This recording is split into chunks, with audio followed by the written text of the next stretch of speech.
한국인은 별 볼 일 없죠. 요즘은 한국밖에 안 보여요. 인류 대재앙을 막을 유일한 국가는 한국. 아마 유튜브를 자주 시청하시는 분들은 이런 타이틀과 썸네일을 한 영상들을 시청하지는 않더라도 꽤 많이 추천되는 것을 보신 적이 있으실 것 같습니다. 진짜 미국 명문대 교수가 저렇게 말했다고 라는 생각에 영상을 시청하신 분들도 계실 겁니다. 그런데 저도 저런 타이틀을 볼 때마다 진짜 궁금해집니다. 실제로 자신의 수업의 상당 부분을 때로는 수업 내내 한국 이야기만 하는 미국 명문대 교수가 있다는 사실을 믿지는 않았지만 오늘 영상을 준비하면서 실제로 그런 교수가 있다는 사실도 알았습니다. 그래서 오늘은 그 교수 그리고 지구가 닥치게 될 재앙을 해결할 구원자가 한국이라는 그의 주장을 자세히 살펴볼까 합니다.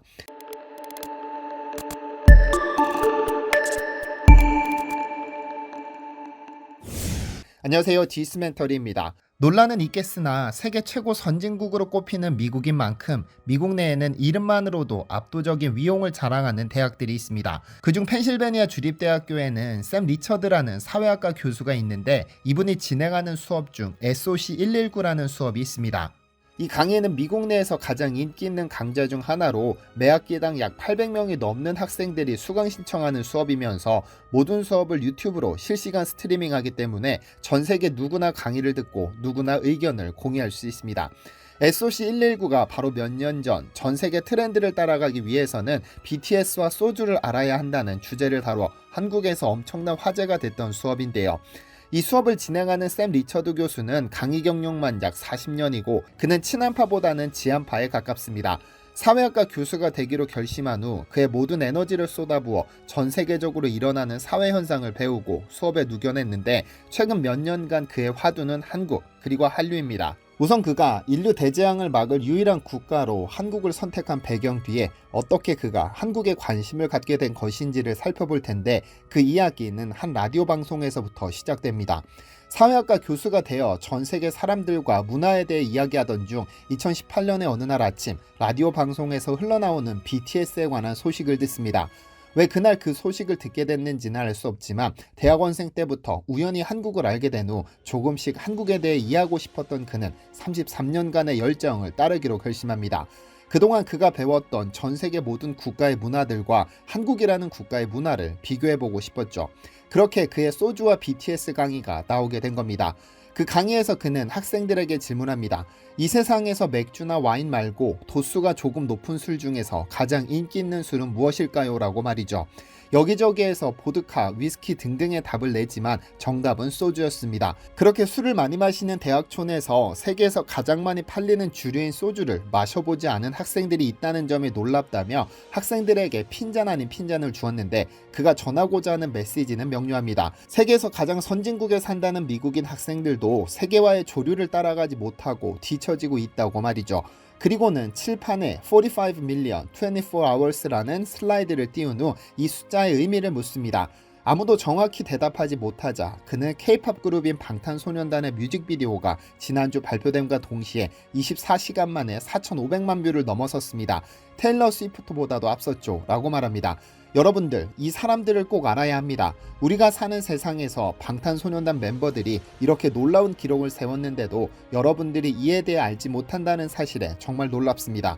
여러분은 눈을 가리고 사는군요 라면서 또다시 학생들의 편협함을 지적했는데요. 어쨌든 그의 강의를 전체적으로 분석하면 미국 이외의 국가에 사는 이들은 미국인보다 더 열심히 노력했고 결국 그들을 더욱 앞서 나가게 만들었다는 것이고 이를 가장 잘 보여주는 사례가 바로 방탄소년단이라는 점입니다. 물론 그가 초점을 방탄소년단에게 맞추기는 했으나 방탄소년단 외에도 그가 전하고자 하는 메시지는 모두 이해하셨을 것이라 생각됩니다. 그런 샘 리처드 교수는 인류가 닥친 기후위기의 미래가 한국에 달려있다고 자신있게 주장하며 그 배경으로 한류를 꼽습니다.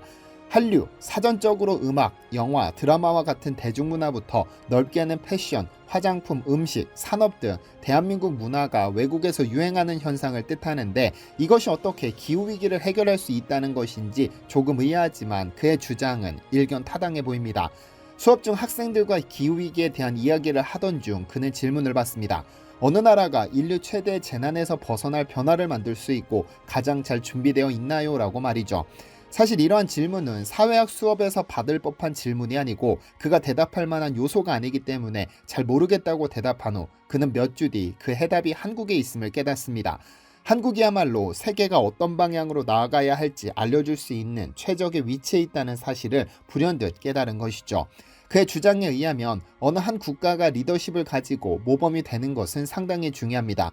왜냐하면 우리 인류는 언제나 롤모델이 필요하고 그 롤모델을 따라 행동하기 때문입니다.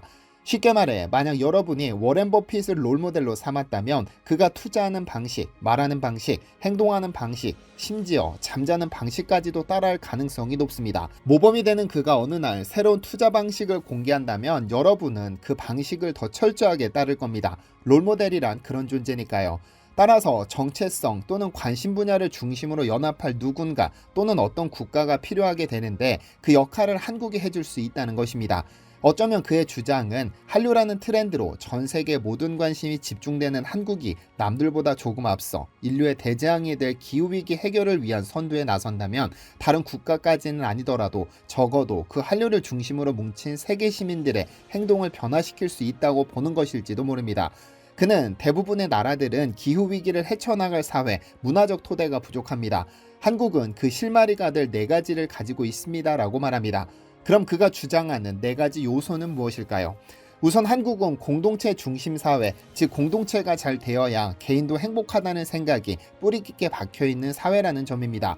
한국은 훨씬 옛날의 왕조 시대부터 공동의 규범을 중시했습니다.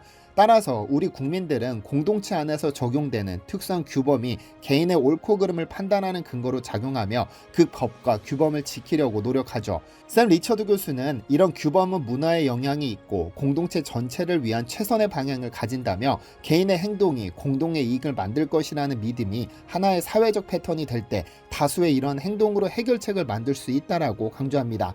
일례로 평소에 쓰레기를 아무 곳에나 투척하던 사람이 앞으로 지구를 위해 쓰레기를 아무 곳에나 버리지 않기로 결심한다면 그 배경에는 다른 사람들도 나와 같은 행동을 할 것이라는 믿음이 깔려 있어야 합니다.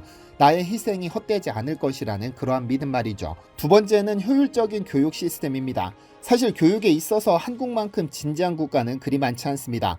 나라를 빼앗기고 우리 땅에서 쫓겨났어도 교육만큼은 포기하지 않았죠. 배워야 잘 산다는 믿음이 있었습니다.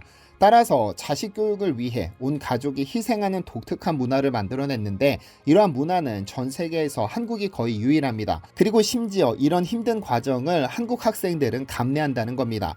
상당한 스트레스가 될 수밖에 없지만 학생들은 이것을 견뎌내는데 이러한 감내의 과정이 또는 스트레스를 받으면서도 노력하고 희생하는 그 모습이 기후위기 해결을 위한 본보기가 될 수 있다는 점입니다.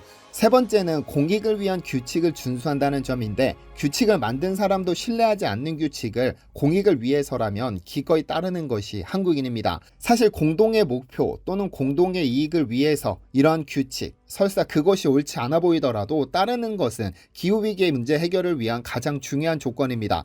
사실 이러한 모습은 우리가 코로나 사태를 통해 경험했습니다.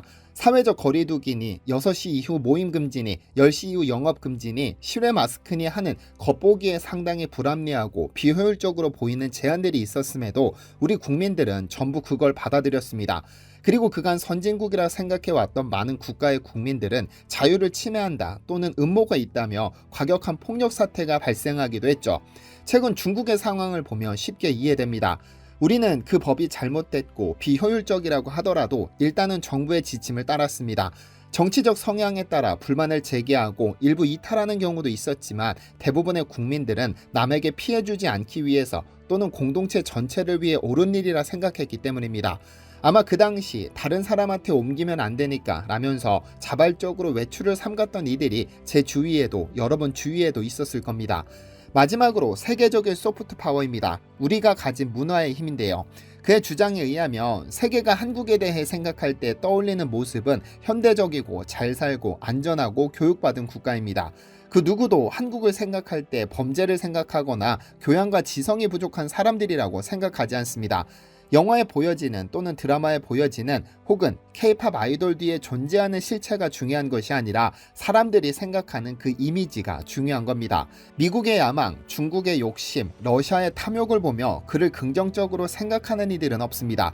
지금 현재 한국이 가진 그 소프트 파워 그리고 그 이미지는 충분히 긍정적이고 영향력이 있기 때문에 이를 잘 활용한다면 한국이 기후위기 해결을 위한 리더가 될 수 있다는 것이 샘 리처드 교수의 주장입니다. 많은 이들이 말합니다. 지금의 한류에는 한계가 보이지 않는다고 말이죠. 그래서 여러 가능성에 도전하며 한 걸음씩 뚜벅뚜벅 도전에 나서야 합니다. 다만 변화를 두려워 말고 선정적이지 않고 폭력적이지 않은 방향을 유지하되 어떻게 하면 글로벌 사회에 선한 영향력을 미칠 수 있을지를 고려한다면 아마 이제껏 유례없는 새로운 문화 선진국이 될 겁니다. 세계에서 부는 한류라는 거대한 태풍을 지금껏 그저 누리고 즐겼다면 이제 세계가 처한 문제에 대해 어떻게 하면 한류를 통해 해결책을 모색할 수 있을지 고민할 수 있는 여유를 가질 때 이것이 진정으로 자랑스러운 국격이 아닐까요? 디시멘터리에서는 여러분의 제보를 기다립니다. 제 채널에서 다뤘으면 좋겠는 뉴스 또는 널리 알려졌으면 하는 영상은 디시멘터리 네이버.com으로 보내주시면 소중히 제작하겠습니다. 시청해주셔서 감사합니다.